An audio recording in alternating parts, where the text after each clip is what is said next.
আভিজাত্য কি কেবল বাহ্যিক সাজসজ্জায়, নাকি পূর্বপুরুষের রেখে যাওয়া ঐতিহ্যের গভীরতায়? যান্ত্রিক ব্যস্ততায় হারিয়ে যাওয়া সেই রাজকীয় স্বাদ ফিরিয়ে আনতে আমরা পৌঁছে গেছি বাংলার প্রতিটি প্রান্তে। আপনার ডাইনিং টেবিলে ঐতিহ্যের শুদ্ধতা পৌঁছে দেওয়াই আমাদের লক্ষ্য। আমাদের বিশেষত্ব, আমরা সাধারণ কোনো বাজারজাতকরণ প্রক্রিয়ায় বিশ্বাসী নই।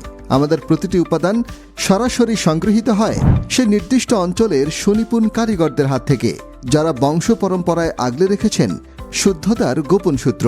পাবনার খাঁটি ঘি, ঐতিহ্যের সুবাসে ভরা। বগুড়ার দই, একদম আদি ও অকৃত্রিম স্বাদ। নাটোরের কাঁচাগোল্লা, মুখে লেগে থাকার মতো রাজকীয় অনুভূতি। সিলেটের সাতকরা, পাহাড়ের সিগনেচার ফ্লেভার। কেন আমাদের বেছে নেবেন? 100% বিশুদ্ধতা, সম্পূর্ণ রাসায়নিক মুক্ত ও স্বাস্থ্যসম্মত। সিগনেচার প্যাকেজিং, নান্দনিক উপস্থাপনা যা আপনার ডাইনিংয়ের আভিজাত্য বাড়াবে এবং উপহার হিসেবেও হবে অনন্য। শেকড়ের স্বাদ আর ঐতিহ্যের আভিজাত্য এখন এক ছাদের নিচে।